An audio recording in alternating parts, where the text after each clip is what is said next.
It wasn't that long. It was This one just had a lot of long sentences. Yeah, it had a lot of hard sentences. It was complex sentences. Mm. Can you imagine me attempting to read that? Oh my God, we'd still be there. We'd still be in. I would have given up on it. I would have given up on it, hung up my headphones, and immediately gone in another room and called my mind cleric.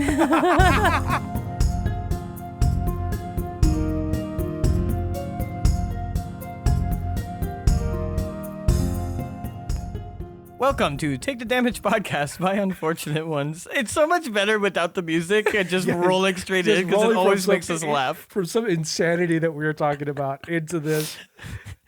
I also, of all of the jobs that we force on the people, it's the only one that I take on because I like hitting the moment. Anyways, welcome to Take the Damage podcast by Unfortunate Ones. I'm Sav. I'm Nix. And I'm Greythorn. And today we are talking about 7. Oh, so that'll be something we just put in because we just pulled shit out of that slot. Yeah. That is encounters. How y'all feeling about encounters? What would you rank that as something you could talk about? Put it as a 2. 2? Yeah, I mean, no, I could talk about encounters. So random encounters, I do very seldomly. In terms of random combat encounters, I do very seldomly. I do random NPC encounters reasonably often, but I mean, you could drag that into this topic. I don't do a lot of random encounters. Most of my encounters are like pre-planned. Like I don't do loot table encounters. I know where my players are, I know what they're doing, I know paths they might go on, and I think of encounters that will happen in that time. I don't really do random encounters at all. For Lord's Fall, which was our first, or like the big campaign that I was the DM for, like that was like my longest stint of being a DM. Yeah. And like Sav's initial experience with D&D, I used so many random tables, random encounters. Random encounters. Random encounters. Well, when you guys traveled, those random encounters, like traveling certain places, Random combat encounters. So what happened was when you guys initially left, yeah, that was kind of just like I just threw something in front of you. But after that session was over, I'd go home and I'd make the encounter table. The thing is, once I did that the first time, I now had an encounter table. Yeah. So now when you guys left, it's like, yeah, quote unquote random encounters. I had the table ready. And I also had like given enough time and enough times where you guys would just decide to fuck off somewhere. I also had like, are you guys in grasslands? Are you guys in mountains? Are you guys in forest? And I had tables designed for that. In those encounter tables, I also had things you can interact with. So like, I think I've mentioned before in other episodes where I had like a nod to Kashi the Deathless in like an abandoned mansion. The abandoned mansion, the queue to it to find like the thing that would lead to it was on those tables. So on those tables, if I rolled the percentage of however long you guys travel was, it'd be like, oh, you guys see smoke in the distance, or you guys see like a dilapidated church in the distance. Sure. And then that would be the encounter, would trigger the event that would lead to doing the whole thing that would lead to this item that I wanted you guys to pick up. I don't have anything against random encounters. I used to do them. The reason why I moved away from them is if your players aren't rolling for the random encounters, then because don't get me wrong, I do encounters that to my players probably feel random, but they're not. I do much more cultivating than would allow for random encounters. And I realize like if your players aren't rolling for it and you're rolling for it instead, rather than doing that, you can just intentionally put something in. Like you can roll if something's going to happen or not, and I might do that, but otherwise, even then, if it's like it's a travel and it should be fine or whatever, or my players are anxious to get to the next place, and then it's like, oh, well, it'll feel better to just get there. But if it's like my players had been leaving one place to go to another, and it had been described for months that that journey would be dangerous. So the moment they decided to make that journey, I was like, okay, well, I need it to be dangerous, so there needs to be encounters Sure. in order to sell that. So in this instance, just getting there wouldn't be good. But like, there's no reason for it to be a random encounter. I can cultivate an encounter. And they just, to me, they feel better. They feel better when like, they had gotten a job that they didn't want to take, which was fine. Where it was like, there's a magical creature that is, out in the woods aggressing hunters or whatever, and they decide, and there would be a big trophy if they got it, and they didn't do the job. And then I was like, oh, that'd be such a cool tie-in when they did decide to leave the city, that's the encounter that they run up against. Sure. Is this like really deadly creature that does stalk hunters in the woods? Why wouldn't it stalk an adventurer? So doing cultivated things to me feels better. And if I'm the one rolling on a random loot encounter table style thing anyways, and nobody knows that it's a roll, there's no reason to do the roll when I can instead cultivate. So as far as like sticking to the topic of random encounters, of like not the cultivated encounters, but like what I was talking about, like the tables I built. Yeah. Part of it was sometimes I just got juiced on ideas where I was just like, oh, this should be cool. And then I'd just sit down and I'd make a whole thing. And I'd make a whole like path that people would find or whatever. Sure. And I'd be like, yeah, that's a neat idea. Has very little relevance to anything going on in the game. Mm-hmm. And yeah, maybe I put this in front of my players or maybe not. The thing I liked about having the tables is, one, I use them as a DM tool. And two, it surprised me. So me as a DM having fun with the story that, like, especially the kind of story that Lord's Fall was, which is just kind of like, Totally. There's no real plan on anything. The cities have like histories, but there's not like a plan for when you enter the city.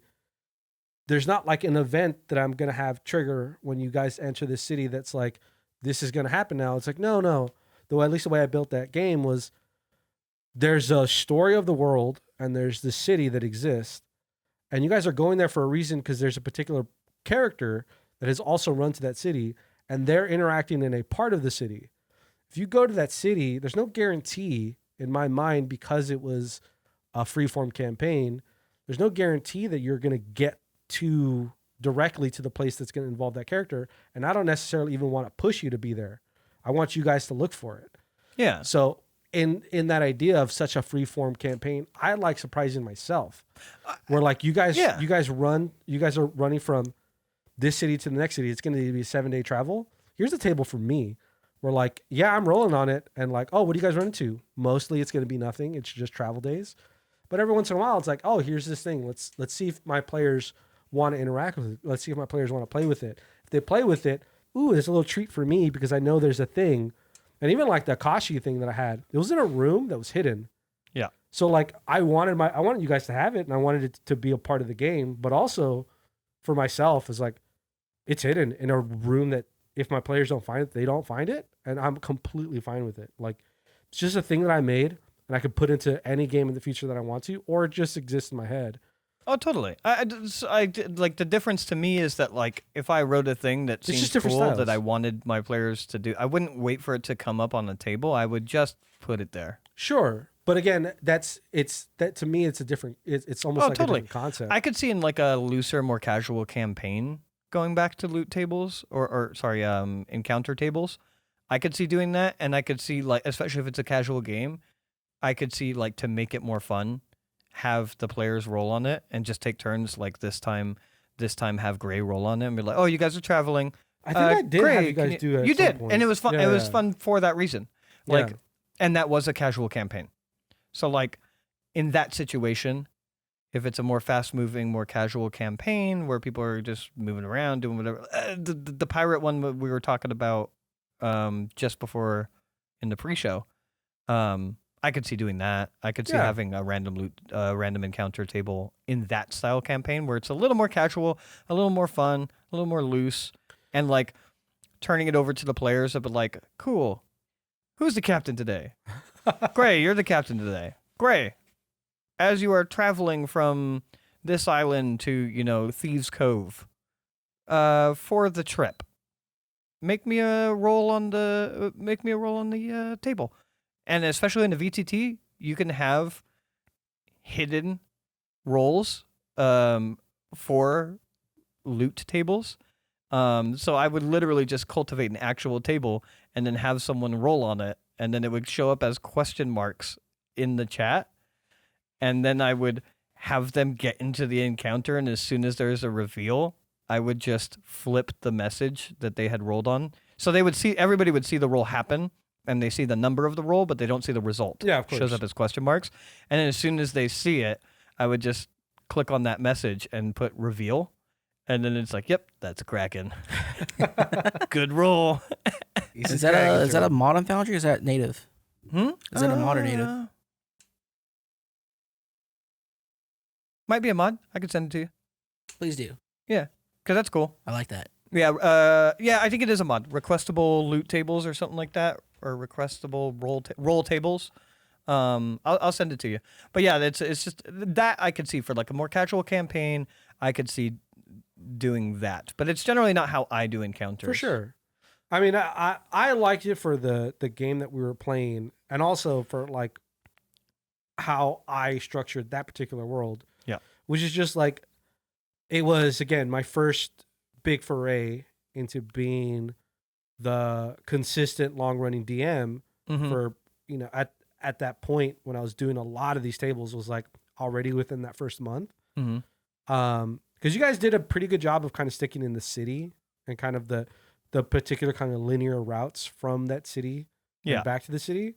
But as soon as you guys started really traveling, it was like I really cultivated a lot of these different tables and stuff. And for me, as soon as I had the like thought of like doing random tables and random encounters, I was like, ooh, now I get to have fun for myself creating all these different scenarios.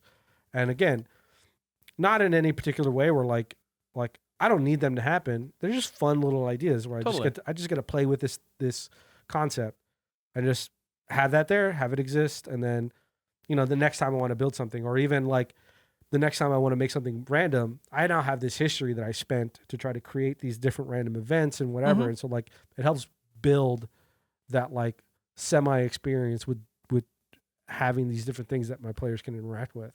Well, and that's what I'm saying is that like if it's a campaign where you're willing to lend it to the players to roll on the table, it makes it a fun interaction.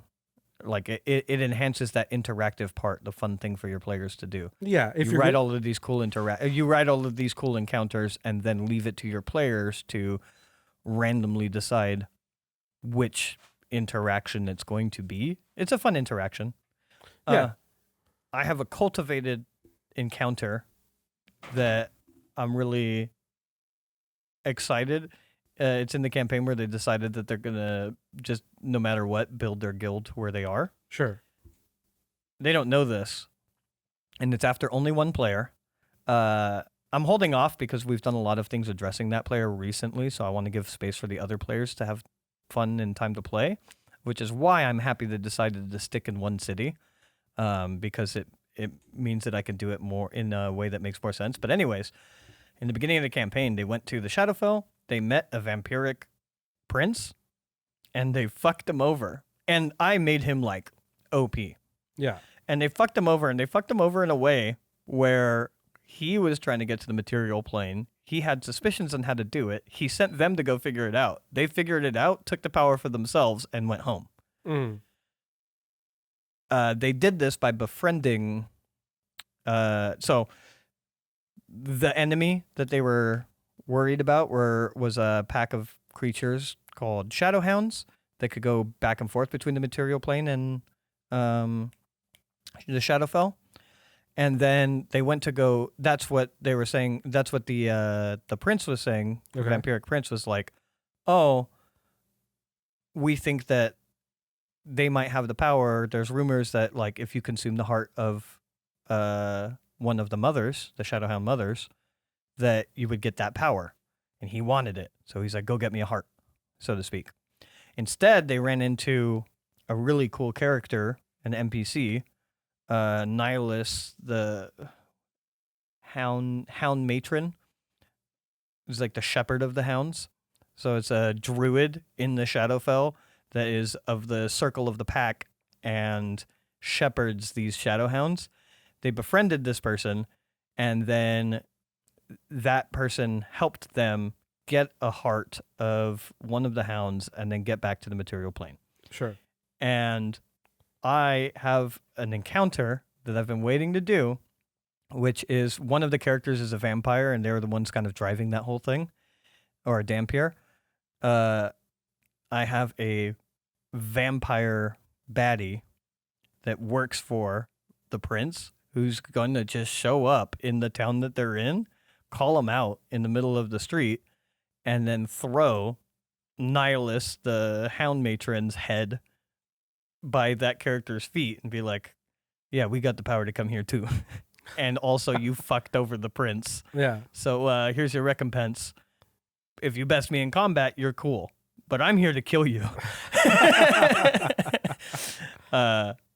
So like, yeah, there's going to be like some big badass battle. I'm going to make 2 versions of them because I want it to be a duel.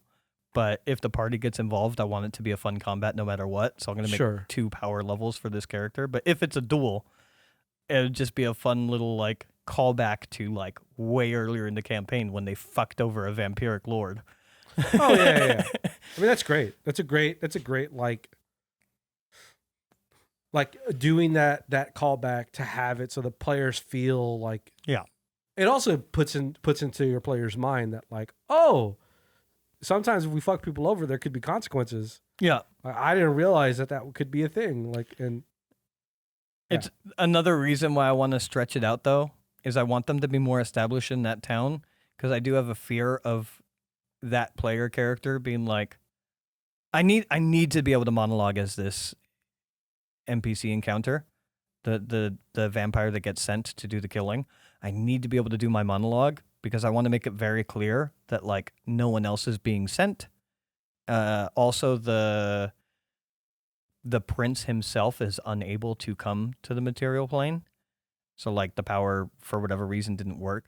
Basically, there's no overwhelming threat of the situation where I don't want the players to feel like the campaign needs to go in a direction where they need to go handle this vampiric lord. So I need to be able to monologue as this NPC a little bit. But it's a fun encounter that I've just had in the back of my head for a while now that I can't wait to play out, and they've made it so much easier to track them because they're only one city over, and from like where this NPC would come in, and he's been tracking them down, and they have kind of left a trail. So it'll be fun. Yeah. I mean, that's cool. I mean, that is like a much more cultivated encounter. Yeah. You're having something that like you've designed this thing and it's relevant to your story and you want it to happen in a particular way. Yeah. Yeah. It's cool. It's a cool thing, especially because it adds so much to your narrative. I mean, that too is like your encounters don't have to be just, oh, here's just combat. Yeah. And like here's combat, it's over. Well, and the overall mechanic of that encounter is it is just combat. Of course, yeah. But if it's a combat it's encounter, so it's cultivated that it feels so narratively driven. Yeah. I mean, part of like the random table that I rolled, and we talked about it in one of the other episodes, was the turtle. The turtle, the magic item creating turtle. I might bring him in, by the way. Yeah, but that was a random encounter. I might steal that so that I could steal Gray's thing of the glove. Oh, well, yeah. I made it a glove, but the living weapon thing, I might steal the turtle to put that into play. Yeah, traveling enchanter. I love it. The other place that I've been thinking about putting it into play, which I've already given the job for, is there's a group of hunters that have gone missing. When they go to track this group of hunters, if they take this job, sure, they don't have to, it's a side quest. If they go take this job, they're going to find the hunter's camp outside of the mouth of a cave. And they're going to go in, and it's going to be a solved dungeon with a stone creature at the end. And the stone creature at the end, there's going to be little, stealing more, just this whole thing's fucking stolen from you guys because I love the shit you guys do.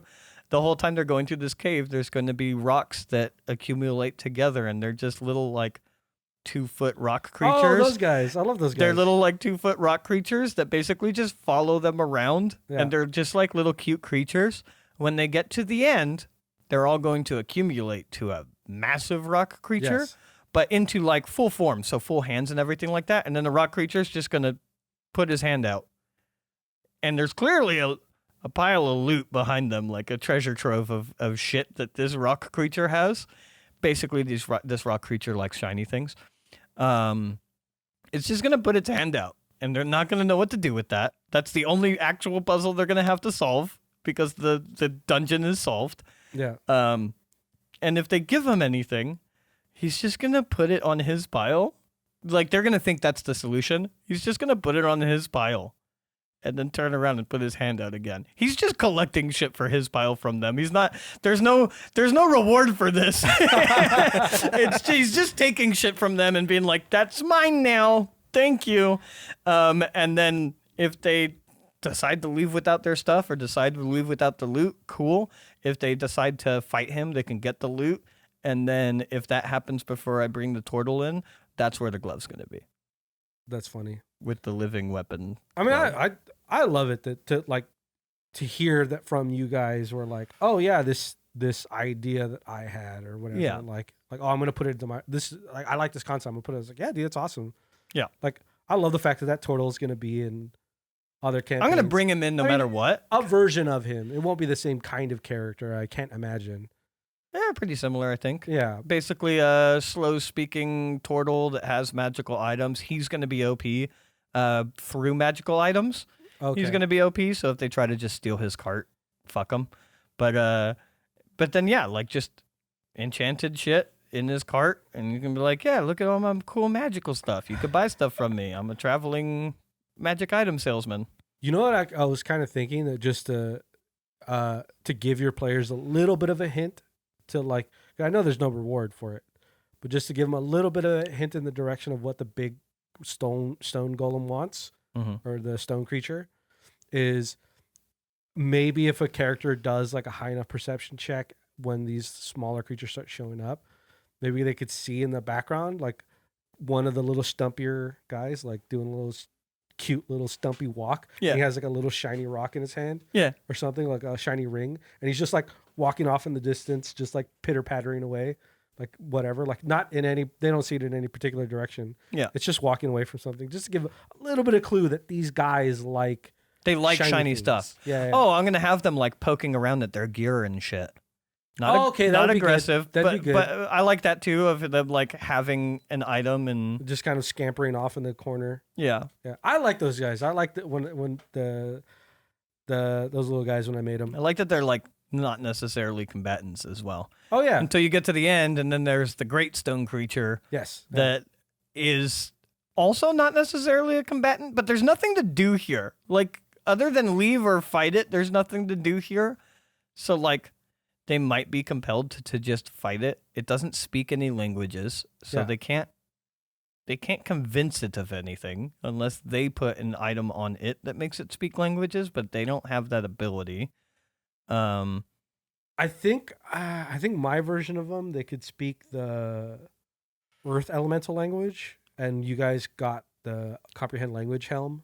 Yeah. And you guys were able to communicate with them. My characters don't have that, and they're not realm watchers. They can't just Yeah, they can't just get it. They Yeah. can't just get the fucking item. But yeah, that was a cool one. But yeah, I mean, it's fucking so fun. Yeah. So fun.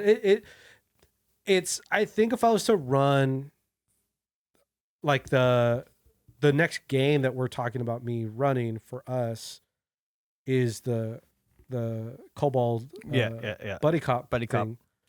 Like, yeah, dude, I'm gonna have so much fun trying to design like little things for you guys to like mess with, because in my head right now it's like it's gonna be like a Grand Theft Auto map.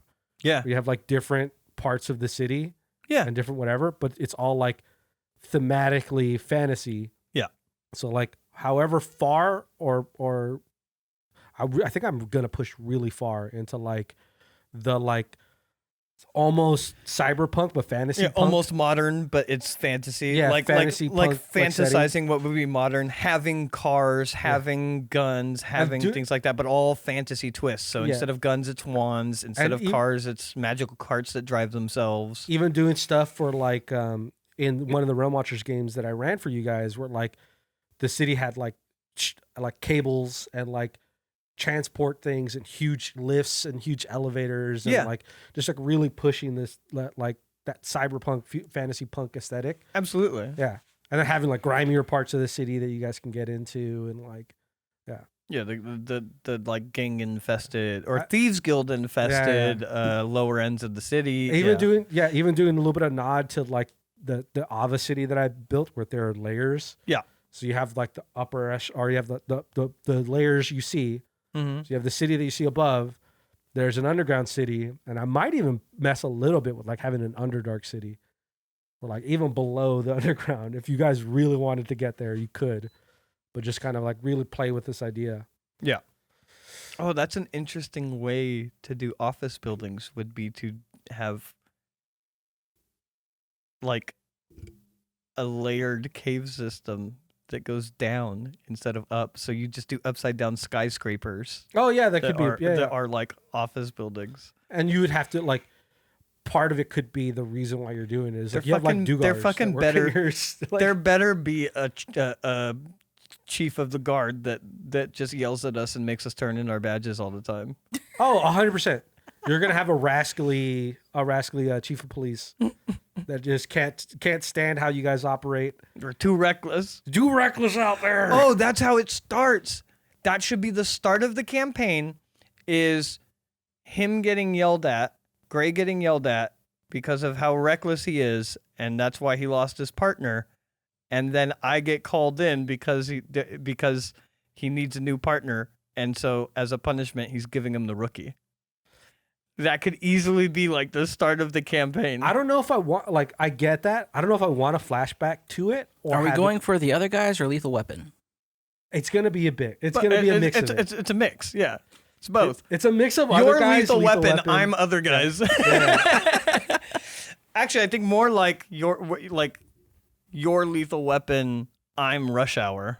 In Rush Hour 2. So in my brain, the way I want to build it is essentially mashing Lethal Weapon, Rush Hour, and other guys, kind of hedging my bet a little bit more to Rush Hour, other guys. Yeah. Like that's kind of a little bit more where like there is a serious tone to some of it. Yeah, totally. Like Rush Hour, but there's a lot of silliness to like what's happening and like allow for a lot of the comedic aspects of the game to kind of come out.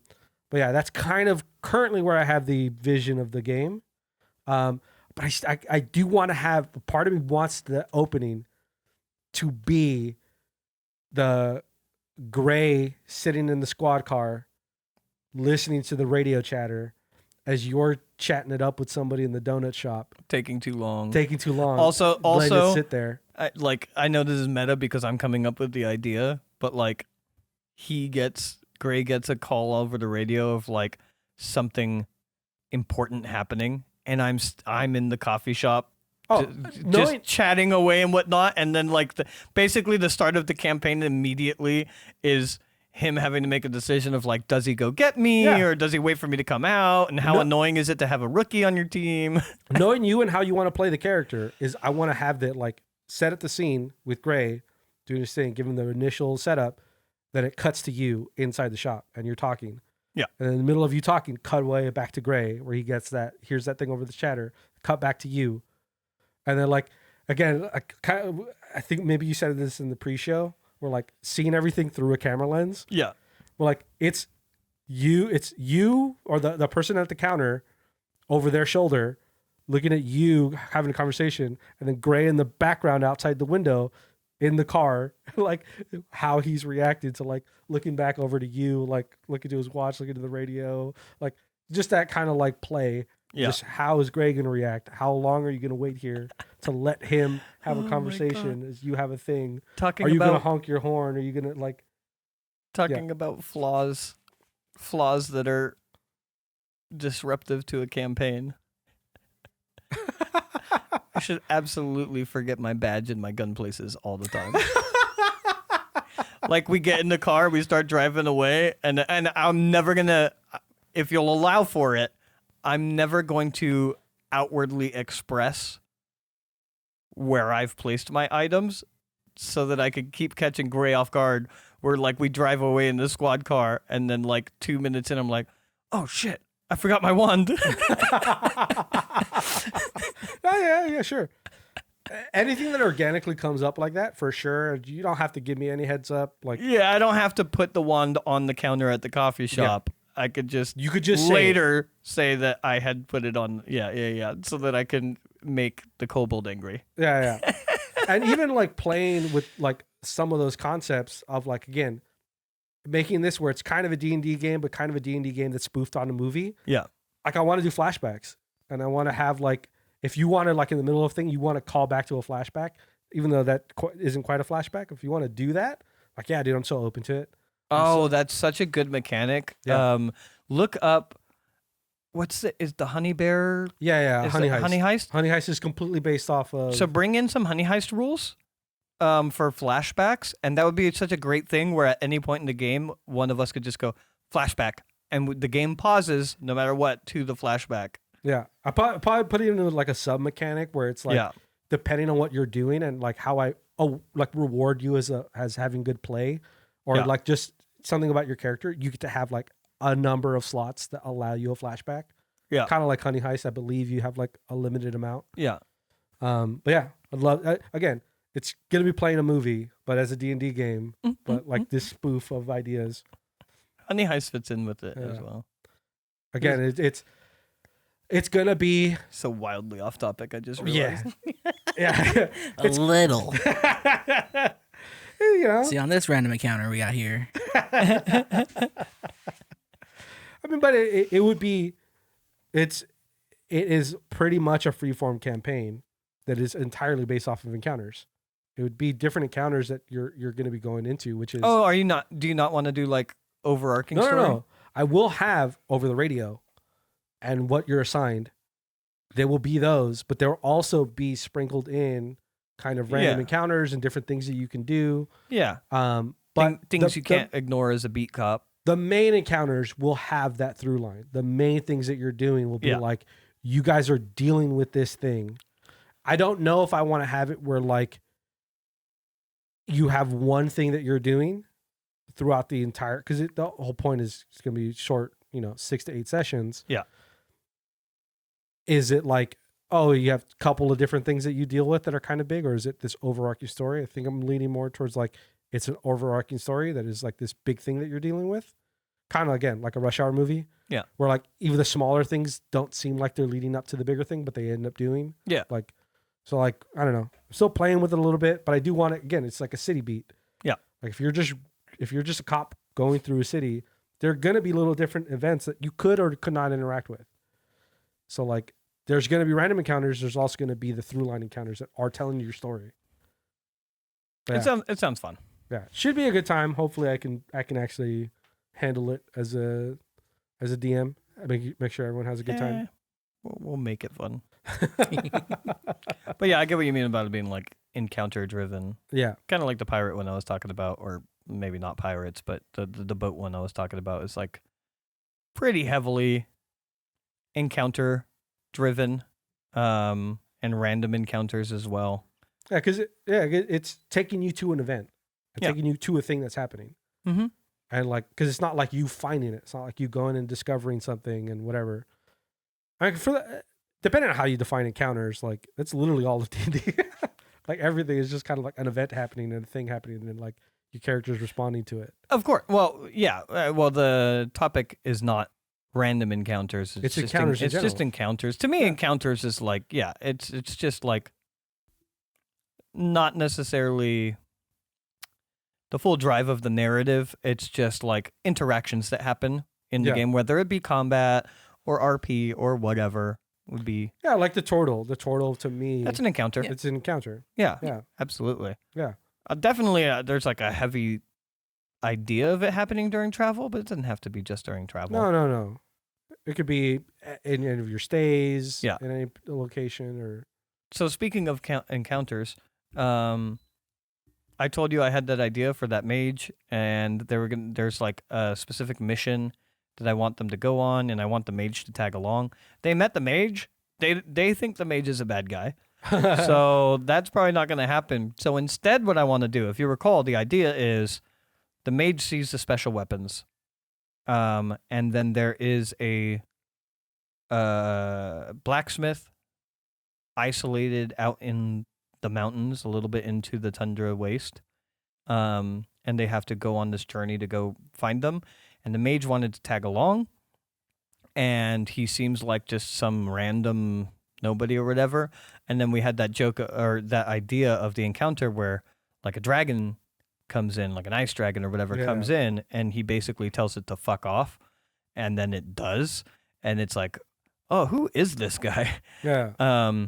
Since they're not bringing him, I think I'm gonna have him just already there, and they're like, who is this guy? How is he already here? Like this perilous journey that we just took to get here, and he just is there. So just have the mage at the blacksmith, and then because he's already there, I think they're gonna just have to fight the dragon. Because they're going by themselves. There's no one to tell the dragon to fuck off. So that's just going to be a combat encounter, is just dealing with an ice, like a young ice dragon. It's funny because my initial thought when you said the wizard's just going to be there, I was in my head picturing, I don't know why I went this silly, but picturing the wizard having a cup of tea with this dragon.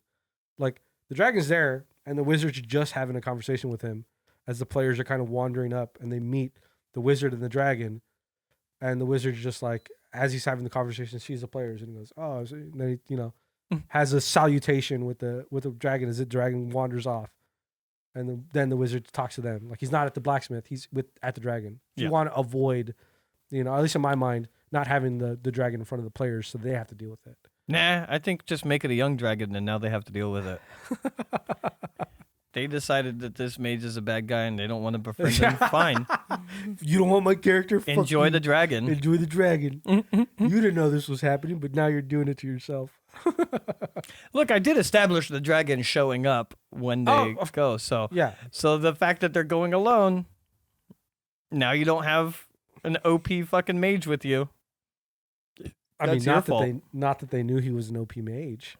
The funny thing is, that's why they don't like him, is they suspect him of being specifically an OP wizard. Really? Yeah. Well, how did you describe this guy? Oh my god. I described him looking like a shabby homeless guy, but like one of my players immediately caught on, and he's like, I know a wizard when I see him. Like, it's clearly a mislead. He's probably a really powerful wizard. He's there to look unassuming, and then he turns out to be powerful or whatever. Also, they assumed, so there was magic in play already, though they don't know what kind, and they're going on a whole, this is actually a funny thing that's happening in the campaign right now. They're doing a whole side quest. So they're trying to get involved with the Miners Guild. The Miners Guild is a big spoiler if they ever listen, but the Miners Guild is the rebellion. In fact, there's a cool NPC who they've been dealing with, which is the representative for the Miners Guild, who has a seat as a representative on the council, which is like the government for the city. She's not part of the council, but she's a representative that gets to, lend her vote or whatever, or, sit in the chamber with the whatever. And I made her like really elegant and beautiful or whatever, and I have art for her. And then I took the same art and made a different version where she's like a badass warrior, and with like tattoos and whatnot. When she is acting as Jorah, the representative for the Miners Guild, she wears like elegant dresses, and Sure. she's very much, she looks like nobility and whatnot. They don't know this, but she's also wearing makeup to cover up her tattoos. Because she's a Goliath. Okay. And then if they ever find the rebellion, they're going to find a different character named Kara, and I'm going to show them the art, who is like kind of a warrior-looking Goliath or whatever, and she is the head of the rebellion. And I'll show them the art for that as well, and have like a slightly different. It's the same voice, but a completely different pattern. And I'm not going to tell them that it's the same person. But if they ever figure it out, we're going to take a meta break where I share my screen with both of the images overlapped because the face is in the same place on the two arts. And I'm just going to like have the picture of Jorah or whoever they're talking to when they figure it out as the front picture, and then just slide the opacity down. And the face stays exactly the same, but the tattoos show up, and then all of a sudden it's like warrior outfit and whatnot. And it's like, yeah, that's the same person. She is the head of the rebellion, and she is the representative of the Miners Guild. Anyways, she gave them a job in. So the layout of the cities is called the Twin Cities. It's technically one city, but it's separated by a great ravine and a bridge. So there's the lower twin and the upper twin. That's the Twin Cities. In the lower twin, there is a Miners Guild guild house. In the upper twin, there's a Miners Guild guild house. They have a potion that is a drug that basically staves off exhaustion that they use for the miners because they only have local miners, so they don't have enough, so they have to work long hours. Yeah. And they're like, hey, take this cart and deliver it to the upper guild house, but there's like pirates and thieves in this town, so like your job is to deliver it. But these things are not worth your life. Try to deliver it, but if anything happens, don't die over these potions. They're not like high-level potions or whatever. They're cheap. We can make more. Blah, blah, blah. But this, and then hands a letter, or pulls out a letter, is important. And this needs to be delivered to the representative, this is before they met her, by hand, by you guys, and this is worth dying over. It's really important. Okay. Gave it to them. They went on their journey. As soon as they're out of earshot, they start talking about their mission. They start talking about their party, which is a guild. They start talking about not liking the rebellion, blah, blah, blah, all of these things. And then when they get there, I took very heavy notes about everything that they talked about. And also when they got to the upper twin, they split the party. That's important too. Because when they get there, they have a meeting with Jorah, and Val, which is the mage, is in the room looking like a shabby homeless person for no reason. And at one point she turns over and she's like, how did they do? And he's like, they behaved. And then she's like, can you fucking elaborate? And he's like, fine. And then he basically just started iterating over the things that they had talked about the whole journey. Yeah. Like, this one has sticky fingers, but she didn't actually steal anything, so it's fine, and we didn't care about the potions anyways. This one's kind of the mouthpiece. He talked to the guards, but he never ratted us out.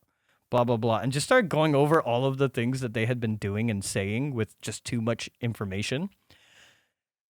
They immediately don't trust this group anyways. They suspect them of being the rebellion.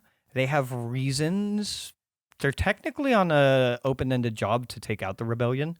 Though I hope they get in bed with the rebellion anyway, actually. But anyways, they technically are on the job to take out the rebellion. So they don't trust them. So as soon as they get out of that meeting and get to themselves, they're like, hey, that dude's definitely a wizard, and he's probably scrying on us, and that's how he had all of the information, blah, blah, blah. Like, we might be in danger. They might know where we live. They might know about Dura, the little girl in the orphanage. They might know all of these things. We need to figure something out. And they've gone on this whole quest where they successfully got a magic item so that they can't have like divine surveillance on them. So it protects them against like the orb of the eye, whatever the eye. Scrying. Yeah. Scrying and whatever the eye orb, whatever. Yeah, there's an item for that. Divination style surveillance. Yeah. But the reality is, no one's spying on them. It was the letter. Also, they sensed magic on the letter. They opened the letter, and the letter was blank. The letter was just an enchanted listening device. He was just listening to him the whole time. And there was a hint because at one point they split the party and he didn't describe what this group was doing. He only described what this group was doing because this group had the fucking letter. That's a good take. So they've gone on this whole side quest to protect themselves against scrying and shit. And I gave it to them. And now they feel safe. But the reality is they've been safe the whole time because they don't have the letter anymore. I mean, it's definitely a way to not build trust for your party against a group of people. Intentionally. Yeah. If you're like, oh, yeah, we were spying on you. It's like, oh, yeah, we're never going to trust this group. Or not never, but it's going to be very hard to build that trust. Yeah. I mean, there was a little bit of a deliberate, like... Granted, they opened the letter. Did they behave... Yeah. Oh, he even says that to them, or to Jorah, where he's like, well, they opened the letter, but I probably would have done that too. I wonder, because if your intention was to listen the whole time, it could be like, oh, opening the letter was the trigger to listen. Versus it just being like, opening the letter was, well, first of all, handing the letter to any of the mages was like you get an arcane sense off of this with your passive. Sure. And then opening the letter and seeing that it's blank is a call for inspecting the letter or identifying the letter or any of those things, right? And they talked about doing those things and they did those things. So like they should know it's the fucking letter. And then when they got in the meeting, so the whole point of, I don't know if I was clear enough. I don't think it mattered. I don't think any of it mattered because they already had sown distrust before they ever met any of these people. Like I said, they have an open-ended job to take them out. And they suspect them of being the people they need to take out. And they are. So that distrust was already there, so I don't know. I don't know that it was a bad thing, but I don't know there was any way to not have it be distrustful. You're not wrong. It makes it feel distrustful. Yeah. If your idea to build an encounter, or if you wanted the encounter to work out in a way where like the wizard was with the party to deal with the dragon, and this was your introduction of the wizard character. Yeah. You have him spying on them is immediately distrust. Yes. You have established like almost no trust. And he is of a particular skill to be able to, let's say it is scrying. Yeah. Scrying, if your players come at it with meta information, or if they are... There's a save. What? I'm pretty sure there's a save. There's a save involved for scrying. But if the roll is high enough on the person scrying, you don't necessarily have to call for your yeah. Like you don't... Actually, no. You have to make the save. You have to roll save for something. No, you don't save against scrying. You have to succeed at DC. Yeah. When you scry. Oh yes. Sorry. Yeah, it's that way. Yes, because I forgot there was a thing where like In any case, I do have a little bit of a qualm with the situation, which is that like I do understand the distrust, but they distrust them as well. They're meeting each other. The whole point of the job, and this is explicit, and they understood this part of it. The point of the job was a test. It was a test to see if they are trustworthy. Of course. And spying on them was a way of seeing if they were trustworthy. No, I really like the fact, because I did it very much in front of them, where Jorah and Val had a contentious relationship because he didn't tell her everything, and like just in a very curmudgeon way of like. She wanted a detailed step-by-step what happened, and he's like, "Yeah, you can trust him." Yeah. Yeah, I mean... And she was like staring daggers at him like, "Give me more." And he's like, "No." So like his whole thing spying on them was just like, are they trustworthy or no? And his answer was yes. And then they started talking a little more openly. And they were being open and honest. And also they made insight checks, and this person was being open and honest, blah, blah, blah. So, like, a little bit of the distrust comes from, I think, a problem that I have with D&D in general is a lot of people come from a place of having DMs who did play against them, so to speak. So there's always a little bit of distrust when a DM puts something in front of you. I didn't help any of that. Yeah. But also like there is just a reality where like you're dealing with a group that you suspect of being shady of some kind or mysterious or secretive of some kind. Why would they just tell you all their secrets in the first meeting? You know what I Sure. mean? And why would they not do something to see if they can trust you? It is a little bit of like breaching trust. I understand what you're saying, but also like I think it's merited. I think there's an explanation behind it that makes sense. So like, just I'm not saying anything you did was bad. I'm just saying that like my only critiques is I like this encounter. I've sown distrust. Yeah. It is a bit intentional though. Yeah, I like the encounter. I like the setup that you did. I think it's really fun. It's a fun, interesting narrative. Yeah. Of like setting this thing up. It's if you wanted to have that setup and you also wanted your party to be joined by this wizard in order to do this other encounter. Later. I'm just saying that Yeah. if this is the initial kickoff of meeting this character, I feel like you're setting yourself up to not have that second encounter without having some intermediary event that builds that trust. So full disclosure, I plan on a lot of intermediary events. So I wanted and still do and don't think we're in a bad place for it. I wanted a little bit of contention in the beginning. Yeah. Because they are a very secretive, a very mysterious group. They don't trust people, blah, blah, blah.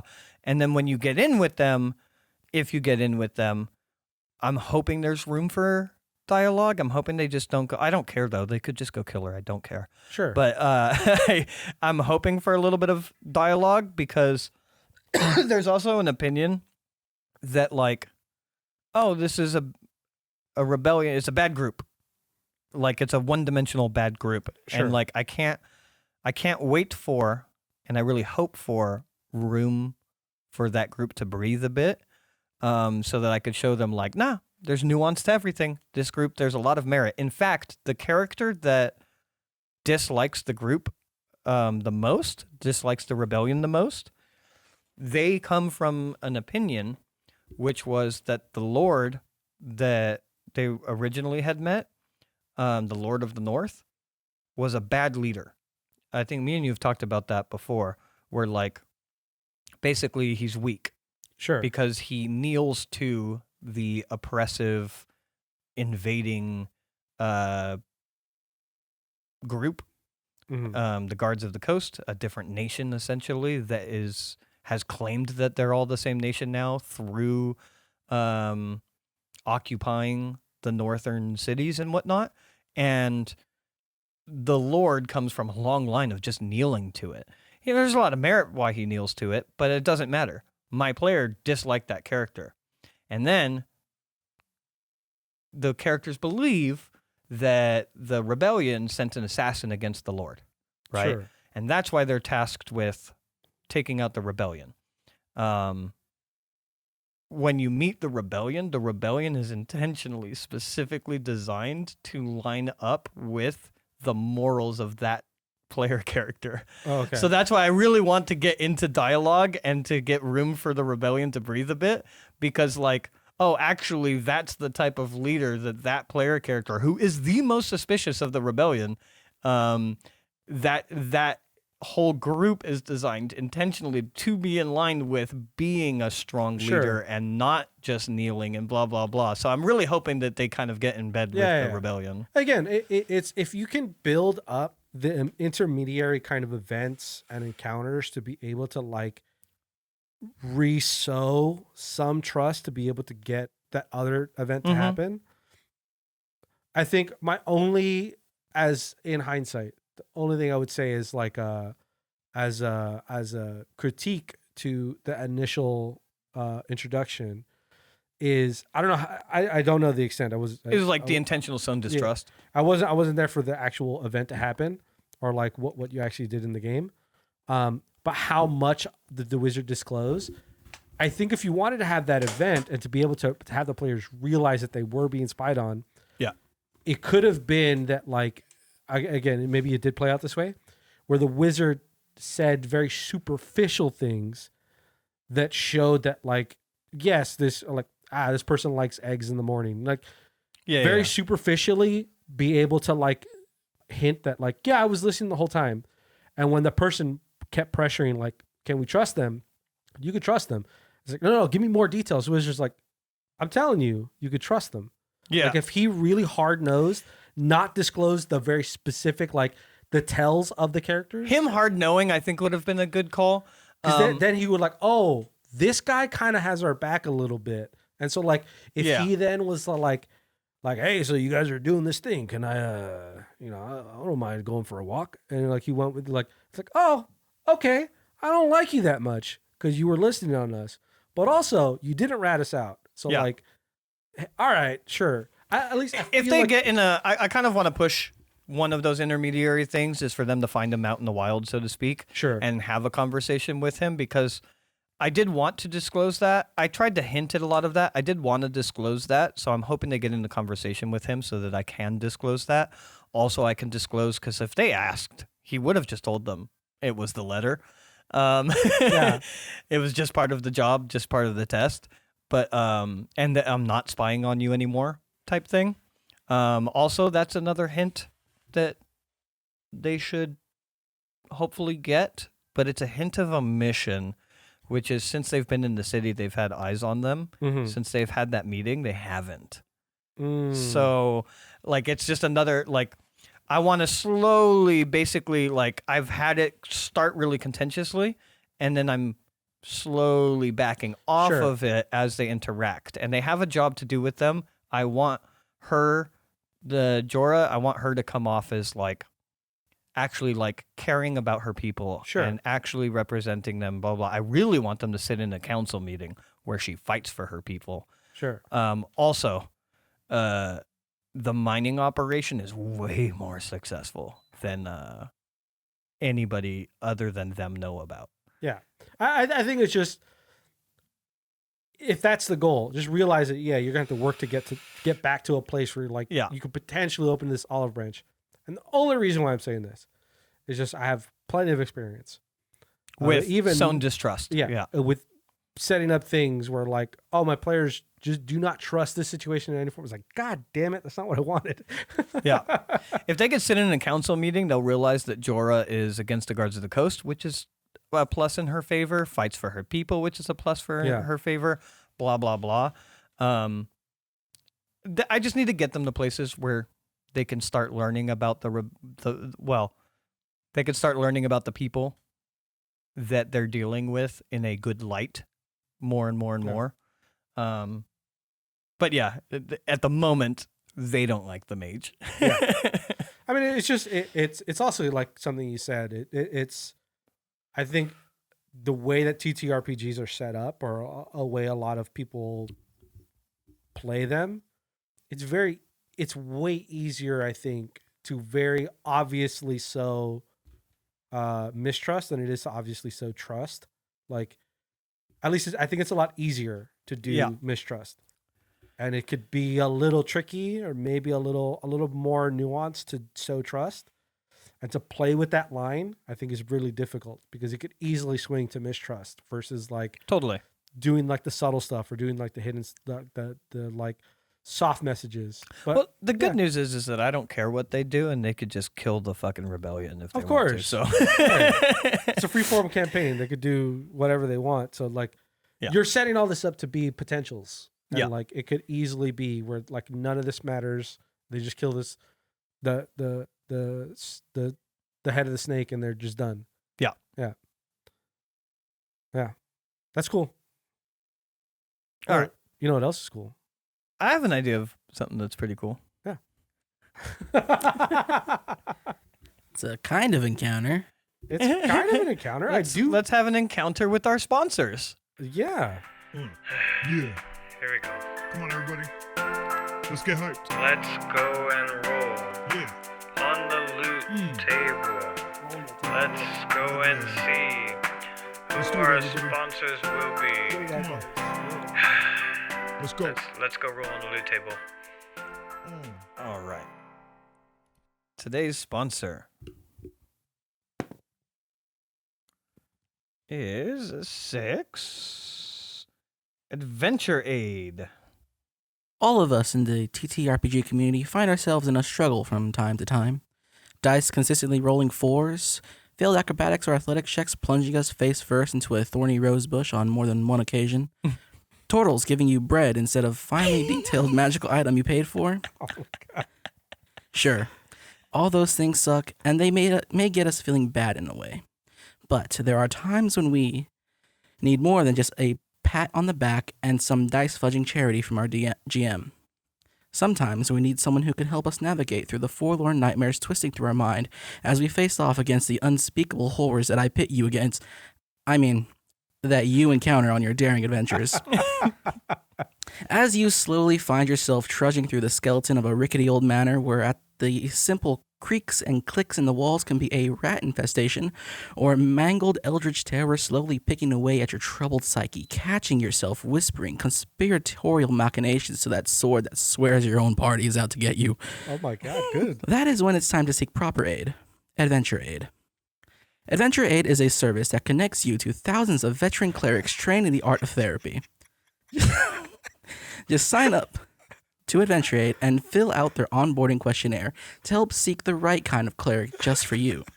Be it someone who can reassure you your dice are not out to get you, or someone to help restore the sanity that you've lost from being exposed to the unnatural things brought forth by hypergeometric, sanity-shredding blood rituals performed by an Appalachian doomsday cultist. Adventure Aid has got your back. Don't let that which should not be known by mortal minds slowly drag you into an endless spiral of insanity. Journey to a brighter tomorrow with Adventure Aid today. That was a mouthful. You know, Fucking claps, dude. That we was gotta crazy. we gotta normalize clerics with psychic spells. Yeah, we gotta normalize seeking aid from clerics. That is, you know, Make that a honestly, there's no one that I know that couldn't do good Everybody. from Yeah. having one-on-one private sessions with a mind cleric. Yeah. You know, so sometimes the world does it to you. The world will slowly start to kind of break a little bit away of your mind palace, of your psyche. It'll just kind of wear it a little bit. Good thing is, clerics, great at restoration. Yep. So you want to restore your shattered psyche, you got clerics for you. Not mine. They all quit me for some reason. Sorry, can't do this. It's impossible. My But problem have you tried is the Adventure Aid? opposite. They all quit me for some reason. Talking about NPC romances, I have a problem where like I just always end up trying to, you know, make persuasion checks to romance my mind clerics, and then I gotta get a new one. Oh my God.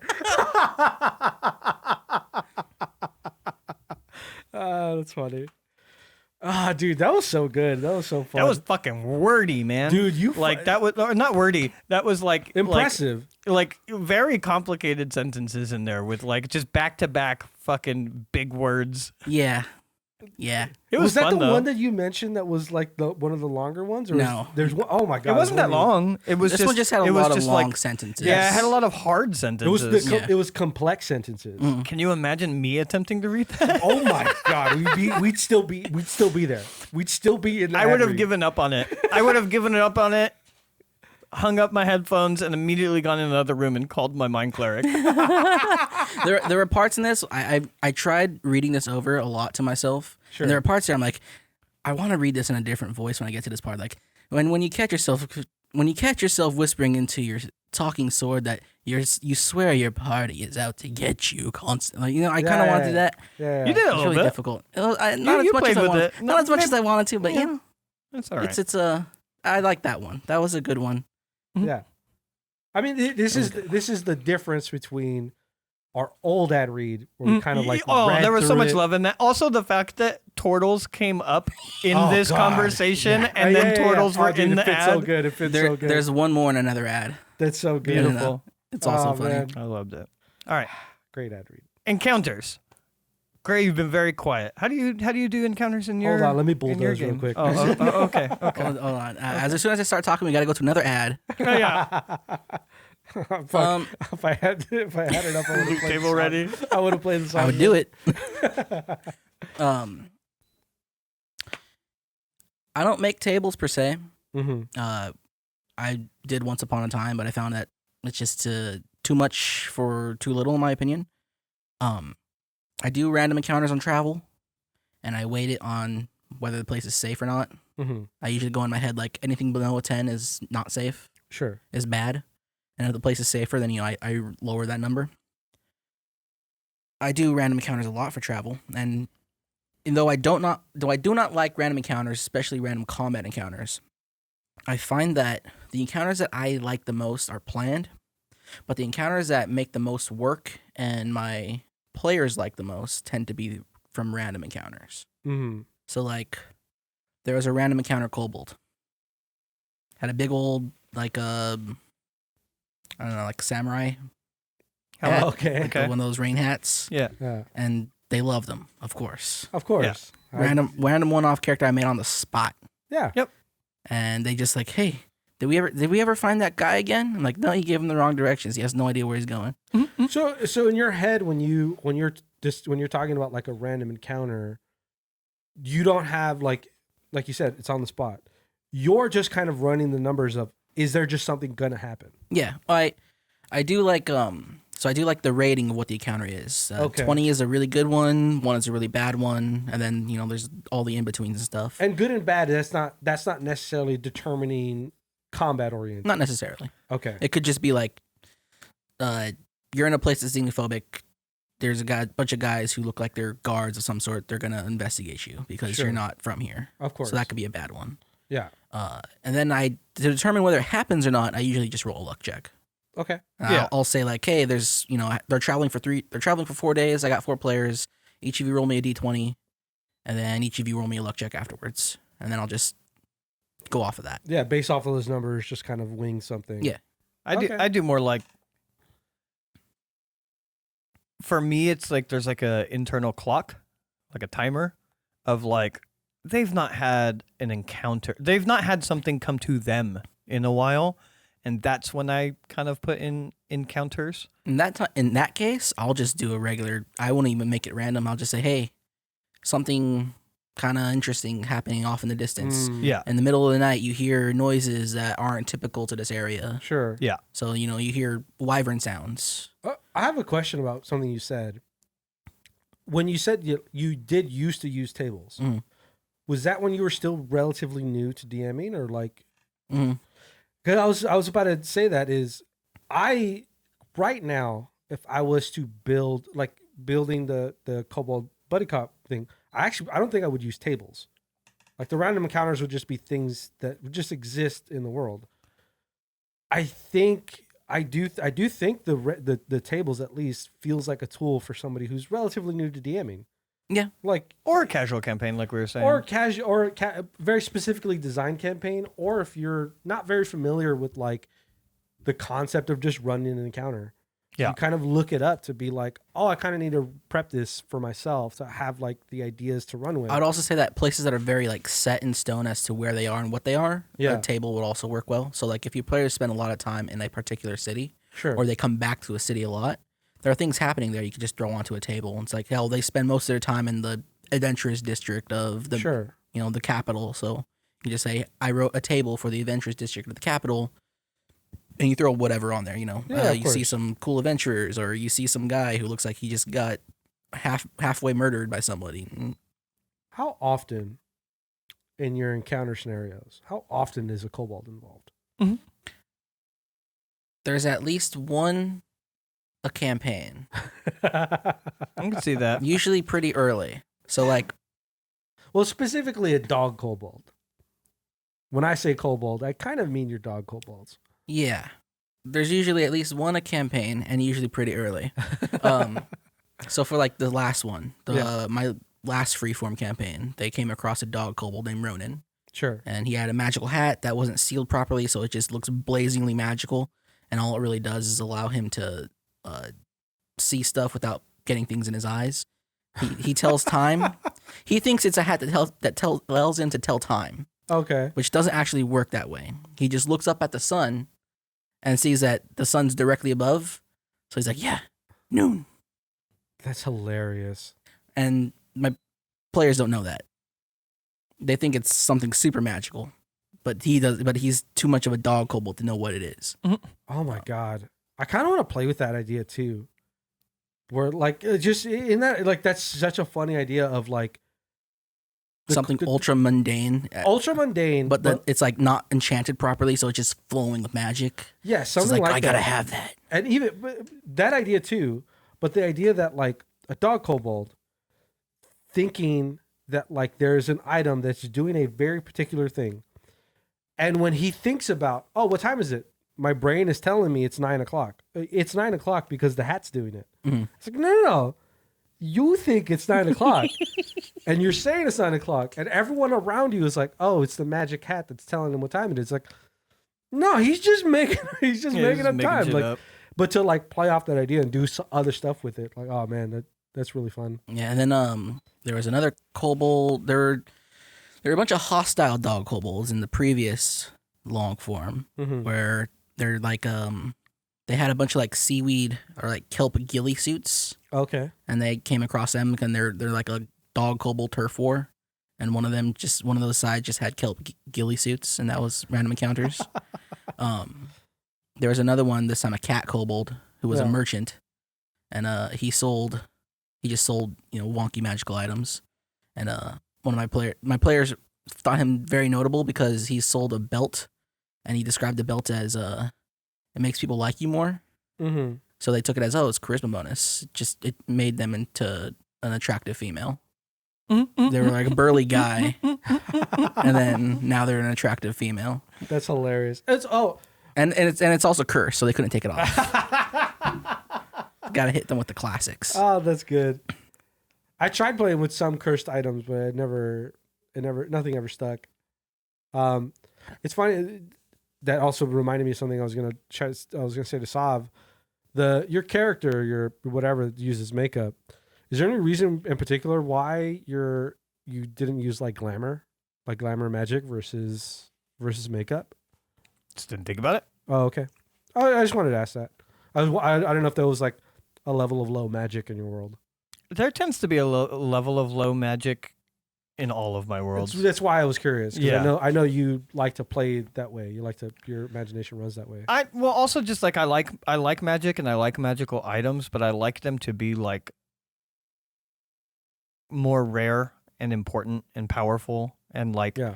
when you come across a magical item, if you're playing a low magic campaign and you come across a magical item, it feels so much more impactful. Whereas if they're just fucking everywhere, like I could see writing a magical glamour thing. I don't think I would, even having thought about it, I don't think I would put it here because I don't want this person to be very magical. Like there's like a gritty ruggedness to her. So the idea that she's using makeup to cover things up rather than like magical items to cover things up, I think sells it better. Sure. I was just curious. And also the makeup fits in with like, oh yeah, she has heavy makeup on. She's a noble. It makes sense. All right. I was just curious. Yeah. Do you have any more anything else with the encounters before again bulldozing? Yeah, I got a lot of those. I'm trying to think about all the topics you guys ran through, but it's one of those things again where you guys talk through so much shit and go so many places.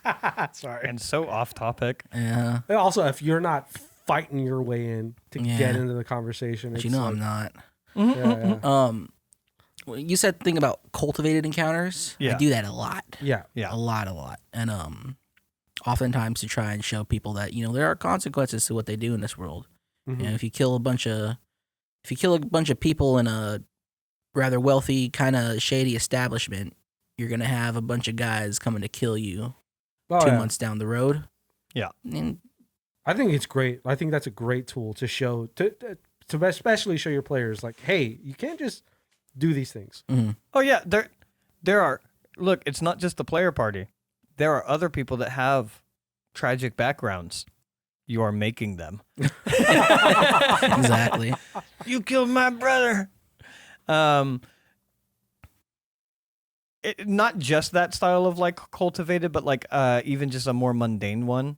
When they traveled in that area that I had established that was dangerous, I had an encounter which I've actually used in other campaigns at this point, though it started here, which was a fun one of like basically there are these like coyote creatures and they're magical and they're not individually powerful, but they are a pack style combat with things that enhance that pack style combat. But they won't aggress you.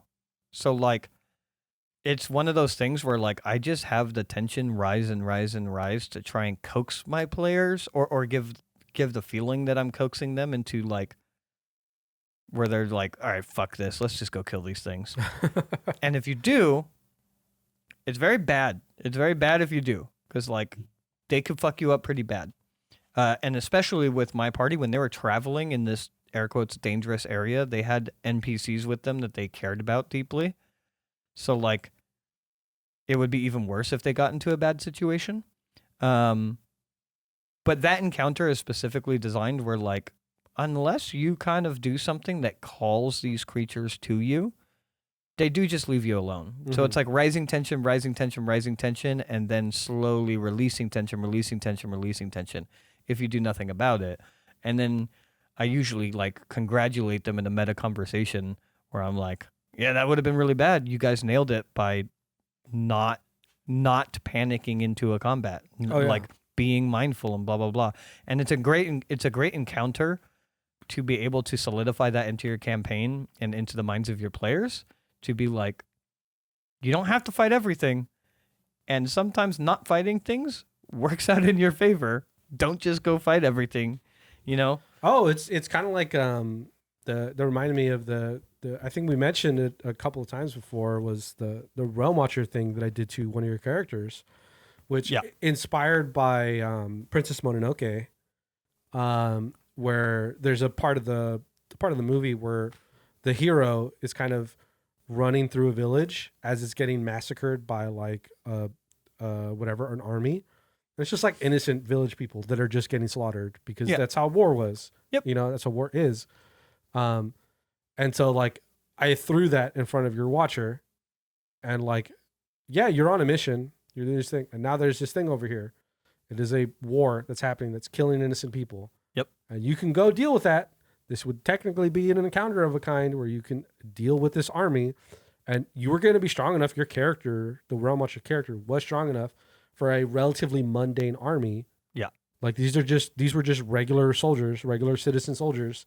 Some of them may be a little bit stronger than your average person, but like as a level 8 fucking magic user, you would crush them. So it was like, yeah, you'd kill these people, you'd save the lives of these people, but also like part of the whole Realm Watcher's oath, which is like to not get involved in politics. Like, well, yeah, this was an event between two countries, between two nations, and this would technically be, in my mind, you are stopping. You're involving yourself in the politics of this world, especially deviating from your mission. And in Realm Watchers, getting involved in politics was a snappable offense. A snappable offense, yeah. Yeah. I have a mission. This isn't really an encounter, but I have a mission, talking just while we're on consequences a little bit, for my colonial style warfare, whatever thing, which I'm curious how it's going to go because it is not a straight up combat, which is how most of it's been. I forget what the name of the operation is, but basically you go on missions and operations. It's like a Westward March, almost like a Westward March thing, except it's doing missions specifically to further a war. Sure. Anyways, there is a town and then a manor. At the manor, there's going to be a wedding. The wedding is to marry a half-elf to an elf. The elves are the bad guys that are taking over the land, and they're the bad end of the war, you know? The like imperial army of the world. Anyways, you're supposed to go and save the bride, get her out of there, and then there's also high-value targets that are going to be at this wedding because it's marrying these families. So there's going to be like high-value nobles and also high-value military people or whatever, and you're supposed to like take them out, but it's more like a hitman style mission. But talking about consequences of it is like, I don't think my players are going to die, but I think they'll fail the mission if they just go in guns blazing. Mm-hmm. They're like almost certainly going to fail the mission. Like the elves might abscond with the bride so they can still do the wedding in an attempt to protect her. Sure. And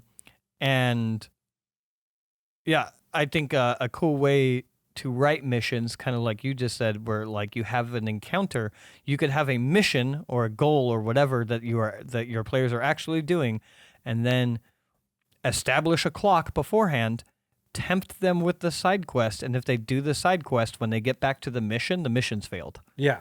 Yeah. And like it's like, yeah, sometimes consequences to your actions. It's like, yeah, you go and try and do a good thing, Yeah. and you shouldn't have. Yeah, you build these little stepping stone things where like, yeah, it looks like a thing you could do and you could do relatively easy, and then you get caught in it. Yeah. And then all of a sudden you're Yeah. now, and then, the thing that you were trying to do, yeah, that was time sensitive. I told you multiple times. So that's the double-edged sword of the rebellion in the campaign that we've been talking a lot about.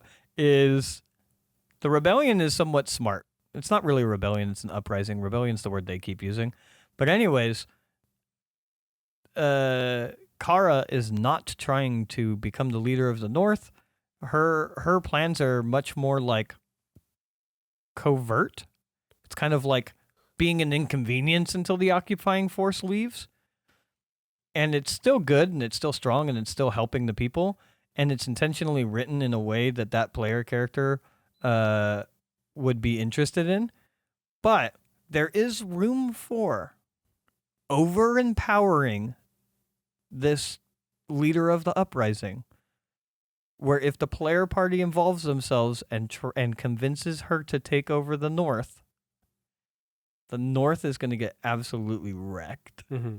Because she's going to try and take over, and then the guards of the coast are going to come in full military force, kind of like your thing that happened in your game where it's like just overnight, they're going to come in and take over everything. The North is no longer going to have its own government. It's just going to be the government of the coast. Yeah. And it's just going to completely wipe out like the current standing governments in all of the cities. The Lord is going to no longer be able to be the Lord. The coast is going to put in their own politicians and nobles and whatnot. The culture is going to be almost completely diminished. So like if they over empower this person to try and take an actual seat of power, which there's room for, it's going to cascade into fucking over the North completely. And my favorite part of that is that if they spend long enough in the North is going to get nice because of it. Like right now, there's a lot of poverty and there's a lot of struggle and whatnot. If they push things too far and the coast comes in and just puts in their own government and whatnot, all of a sudden, like trade's going to open up, taxes are going to start going into these cities, and like things are going to get rebuilt and blah, blah, blah. Like all of a sudden, the North is going to be nice. So one, they're going to feel like they lost. Two, all of the culture and everything, like they fucked over everybody.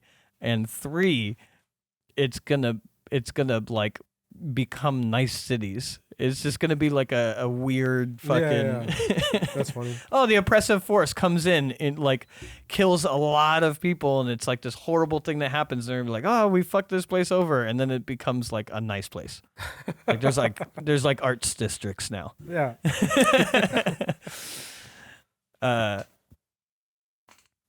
Yeah, I definitely lean towards cultivated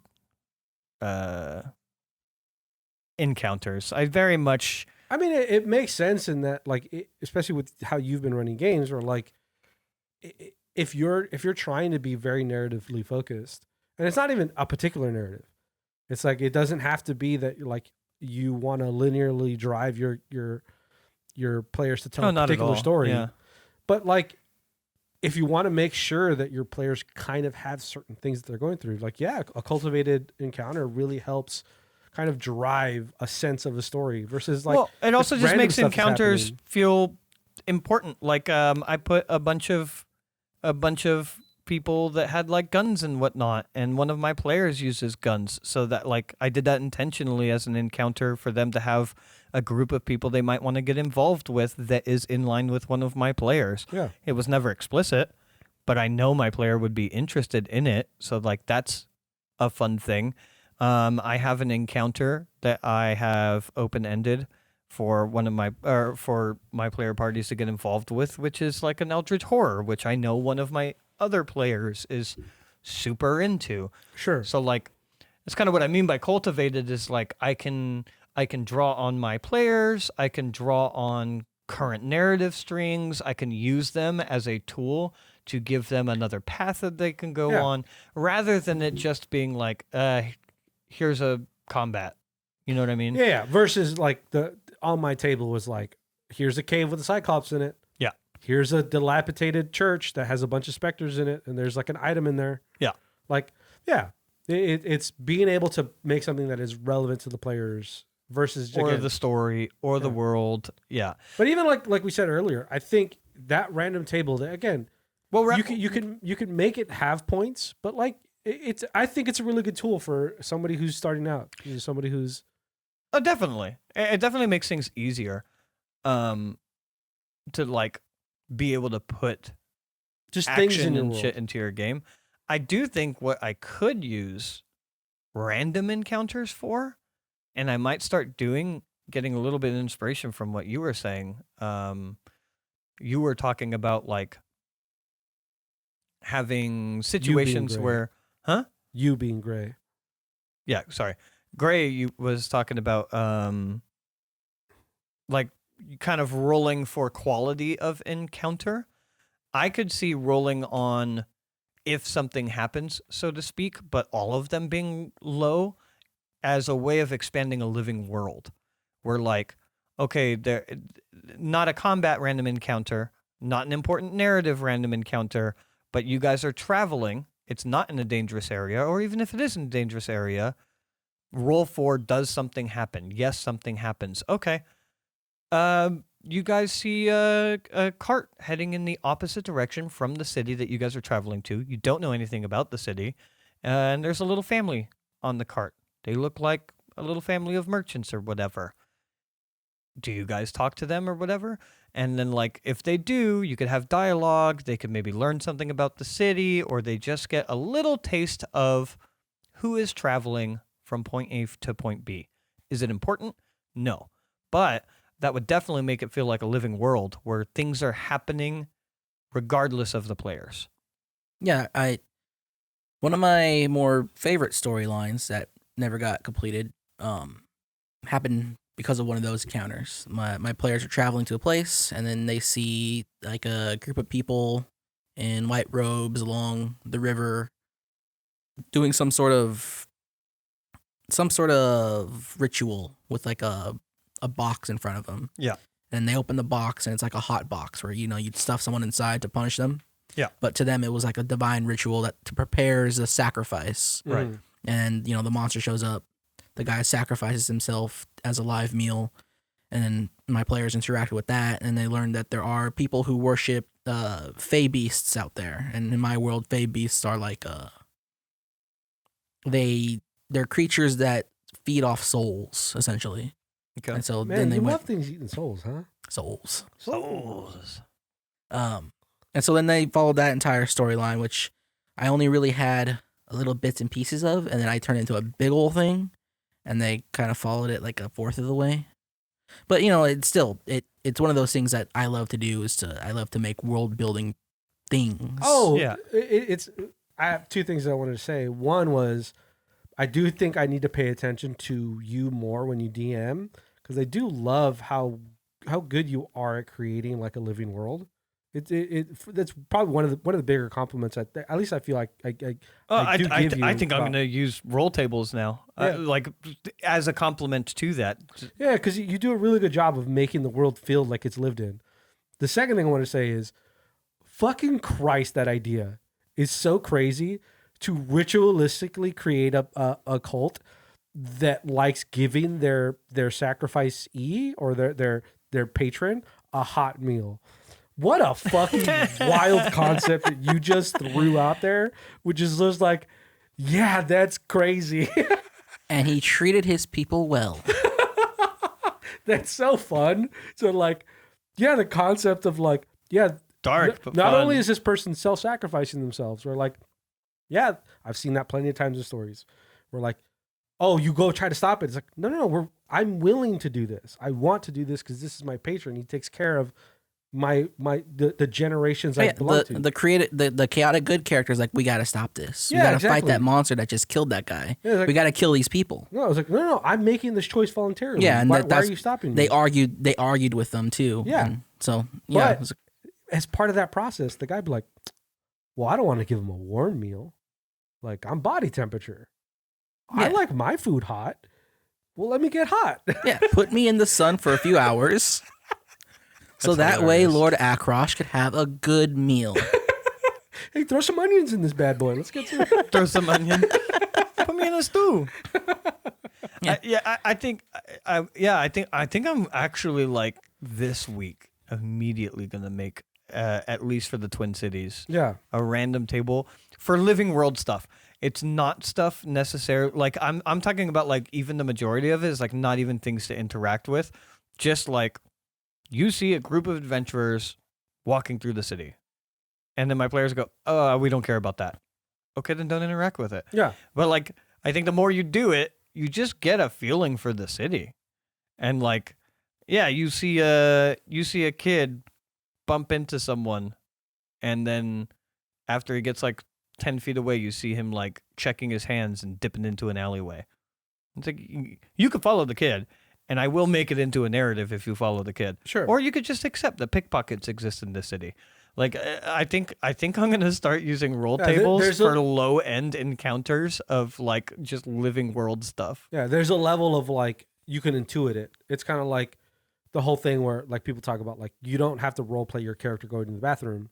Yeah. But like, it's one of those things like, yeah, of course, if you go to a city, there's going to be pickpockets. But it's also like, oh, let's just reinforce it. Yeah, most of the encounters are just like having your players just see stuff.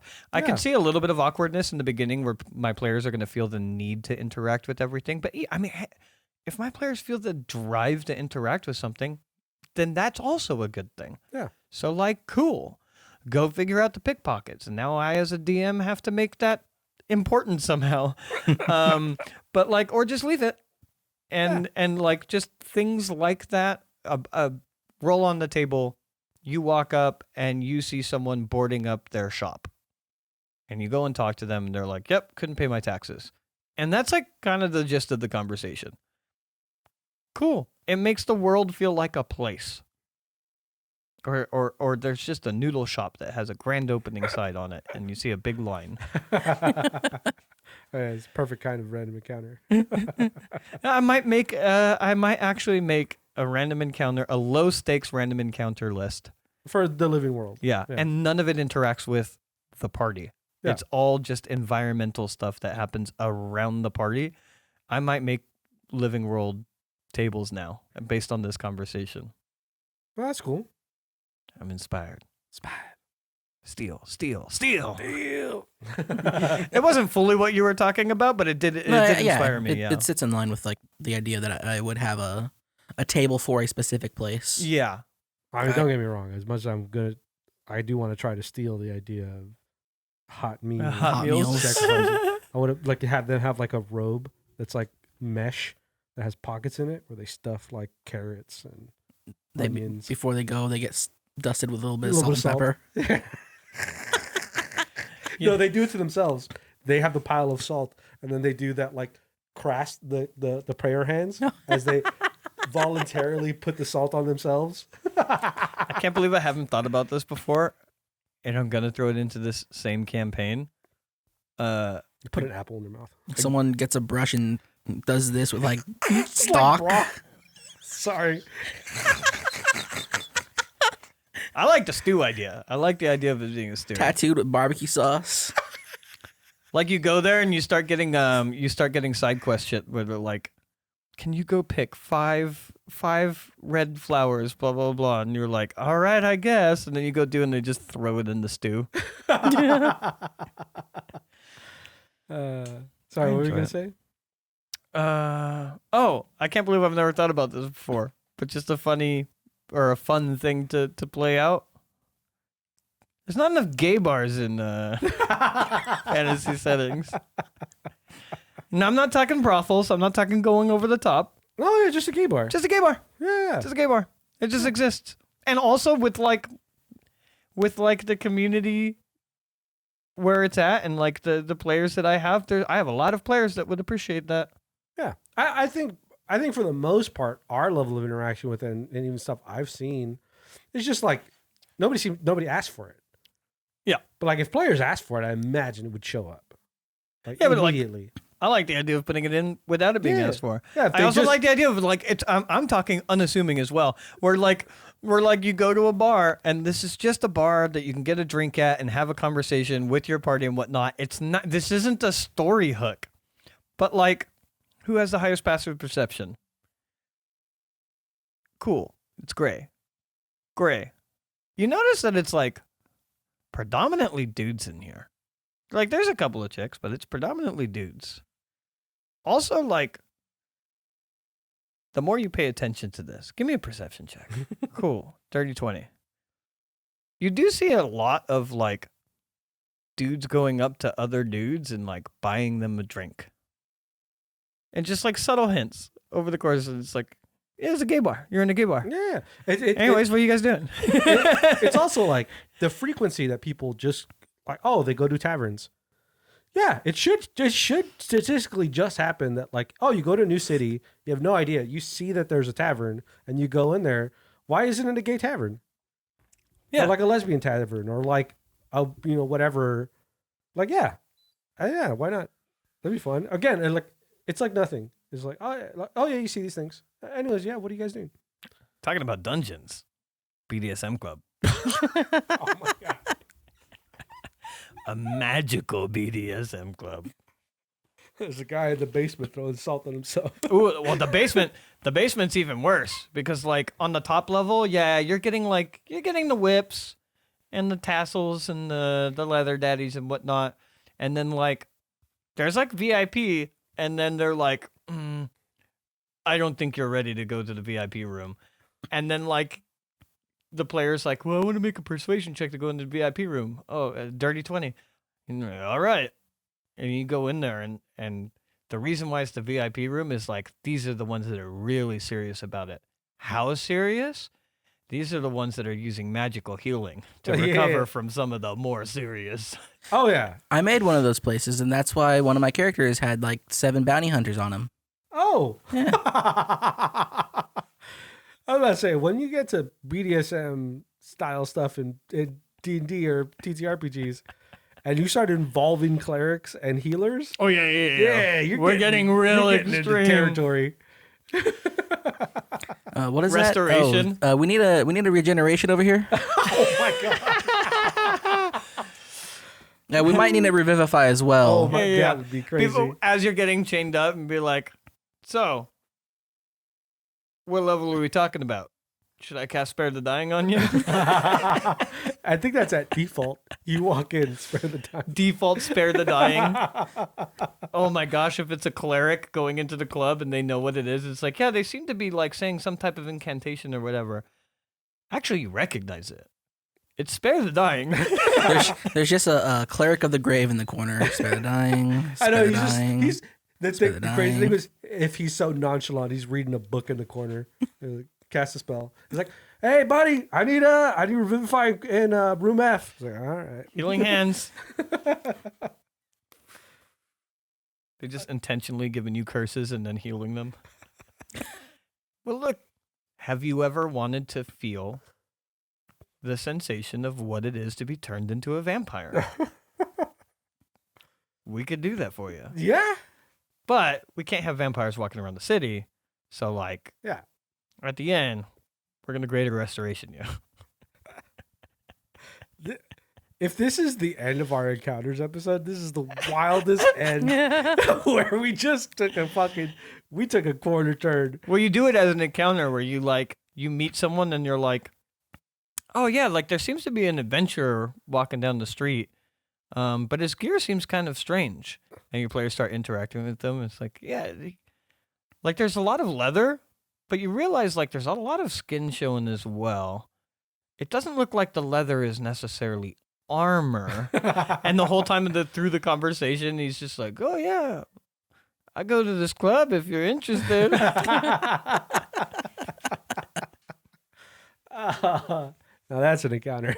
Now that's an encounter. All right, let's wrap. Yeah. Thank you for listening to Take the Damage podcast on a very unhinged and Yes. tangenty episode where we very little stayed on topic. And I got inspiration from it. It's gonna change the way I game, and I hope it changes the way you game too. I'm Sav. You can find my links in the description. I GM professionally over at startplaying.games. If you ever want to join any of my games, if there's nothing that's listed that interests you, I do take custom requests. And I'll see you there. I'm Nix. My links will also be in the description. Please like and subscribe. It'll help us get some of the links unbroken and also allow for memberships on YouTube. Eventually when we get enough subscribers. Thanks for listening. I'm Graythorn. Links in the description. I GM a game online. I record my games so I could watch them over and see how they went and see how I can improve. And you can watch those too on twitch.tv/Graythorn almost every Friday, except for when Ramadan hits, because then I lose my player. So there's that. Cool. Improving is overrated. As always, like, subscribe, bells, and then either our website or Patreon. Yeah. If you would like to catch some of our extra content, being our pre-show or post-show, where we kind of just bullshit about life between the three of us, and also TTRPGs. Sometimes shop talk. A lot of shop talk. A lot of shop talk. I said sometimes. Yeah, it's a lot. A lot of shop talk. Don't be so excited, Gray. Have a good whatever time of day it is for you. Goodbye. Bye.